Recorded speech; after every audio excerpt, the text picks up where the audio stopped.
Hello పిల్లలు! ఈరోజు మనం సింథటిక్ ఫైబర్ గురించి మరిన్ని విశేషాలు తెలుసుకుందాం. సహజ దారాలు అయిన నూలు, ఊలు, పట్టు వంటివి చెట్ల లేదా జంతువుల ద్వారా మనకు లభిస్తాయని మీకు తెలుసు. ఇక మరొక వైపు కృత్రిమ దారాలు మనం తయారు చేస్తాం.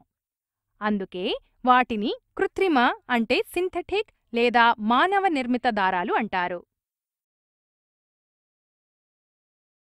మనకి తెలుసు సహజ దారాలు అయిన సిల్క్ మనకి పట్టుపురుగుల నుండి లభిస్తుందని. ఈ పట్టు వస్త్రాలు దృఢంగా ఉండడమే కాక సౌకర్యంగానూ ఎక్కువ రోజులు మన్నవిగా ఉంటాయి. ఇవి అందమైన అల్లిక అంటే టెక్స్చర్ కలిగి ఉంటాయి. మరి వీటికి సరసమైన ప్రత్యామ్నాయ ఇతర ఎంపికలు ఉన్నాయా? ఉన్నాయి. శాస్త్రవేత్తలు కర్రగుజ్జ నుండి పట్టులాంటి లక్షణాలు కలిగిన దారాలను తయారు చేయడాన్ని కనుగొన్నారు. ఈ యొక్క కృత్రిమ దారాన్ని రేయాన్ లేదా కృత్రిమ పట్టు అంటే ఆర్టిఫిషియల్ సిల్క్ అంటారు. రేయాన్ తక్కువ ధరలో లభిస్తుంది, కానీ దీనిని పట్టులాగా వాడుకోవచ్చు. రేయాన్ని నూలుతో కలిపి దుప్పట్లని, అలాగే ఉన్నితో కలిపి తవాచీలు అంటే కార్పెట్స్ తయారు చేయవచ్చు.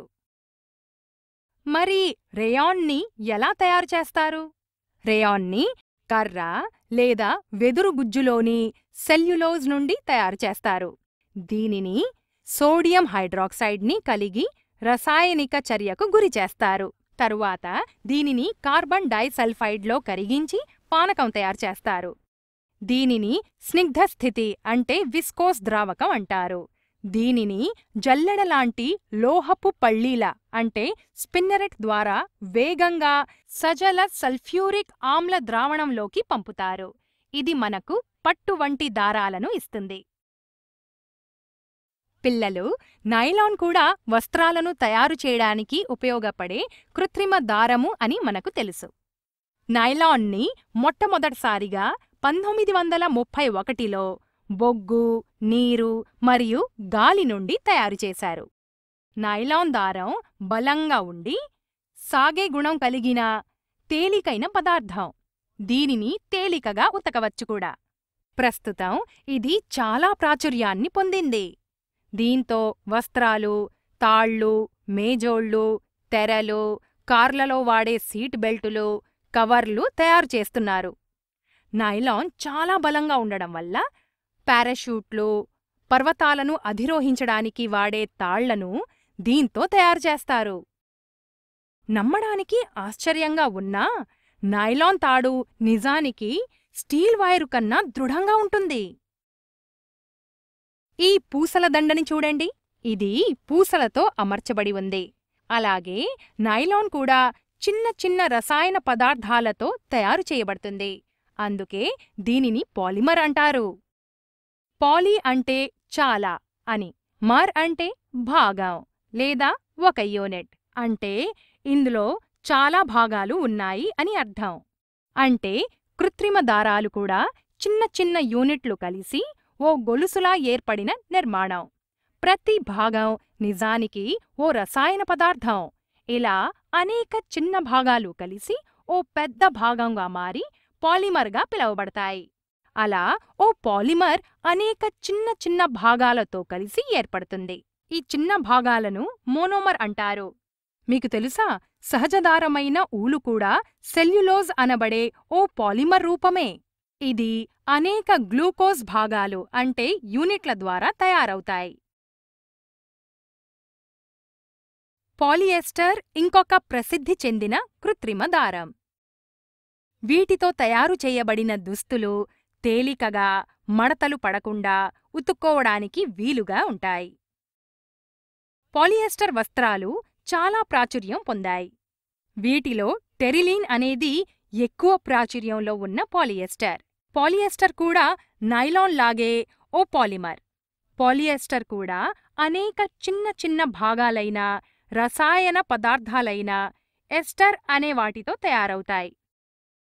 ఈ ఎస్టర్ అనేవి పళ్ళకి వాసనలు కలగజేసే రసాయన పదార్థాలు. పాలిస్టర్ అంటే పాలీ ప్లస్ ఎస్టర్. మీరు పెట్ బాటిల్ గురించి వినే ఉంటారు. పిల్లలు, పెట్ అనేది అందరికీ తెలిసిన ఓ పాలిఎస్టర్ యొక్క రూపం. దీన్ని బాటిల్స్, సామాన్లు, ఫిలింలు, వైర్లు మొదలైన ఉత్పాదనల కోసం ఉపయోగిస్తాం. మనం చలికాలంలో ఉలన్ దుస్తులు ధరిస్తాం. కానీ ఉన్నిలాగే కనిపించే కృత్రిమ దారం ఒకటి ఉంది. దానినే యాక్రిలిక్ అంటారు. దీంతో తయారు చేసిన దుస్తులు సహజంగా ఉన్నితో చేసిన దుస్తుల కన్నా ఎక్కువ రోజులు మన్నుతాయి. పిల్లలు, మీరు పాలికాట్, పాలీవూల్, టెరికాట్ల గురించి వినే ఉంటారు. అసలు ఇవేంటి? నిజానికి ఇవి 2 రకాల దారాలను కలిపి తయారుచేస్తారు. పాలికాట్, పాలియెస్టర్, కాటన్ కలిపి తయారుచేస్తారు. పాలీవూల్ అనేది పాలియెస్టర్ మరియు ఊల్ యొక్క మిశ్రమం. ఇక టెరికాట్ని ఊహించడం కష్టమేం కాదుగా. టెరికాట్ అంటే ఏంటి? పిల్లలు, టెరికాట్ అనేది కాటన్ మరియు టెరిలిన్ యొక్క మిశ్రమం. రండి ఒకసారి పునశ్చరణ చేసుకుందాం.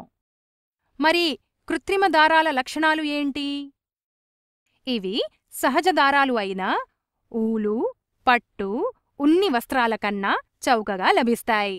కృత్రిమ దారాలు సహజ దారాల కన్నా బలంగా ఉండడమే కాక ఎక్కువ రోజులు మన్నుతాయి. వీటిని నిర్వహించడం కూడా సులువే. కృత్రిమ దారాలను సులభంగా ఉతికి ఆరవేయవచ్చు. కృత్రిమ దారాలు సులభంగా లభిస్తాయి. కాని వీటి యొక్క ప్రతికూలత ఏమిటంటే కృత్రిమ దారాలు వేడి తగిలితే కరుగుతాయి. ఒకవేళ దుస్తులు అంటుకుంటే అవి శరీరానికి అతుక్కుంటాయి. అందుకే దయచేసి వంటగదిలోనూ, ల్యాబొరేటరీలలోనూ బాణాసంచా కాల్చేటప్పుడు సింథటిక్ దుస్తులు ధరించకుండా చూసుకోండి. ఇప్పటికీ ఇంతే. బాయ్ బాయ్ పిల్లలు.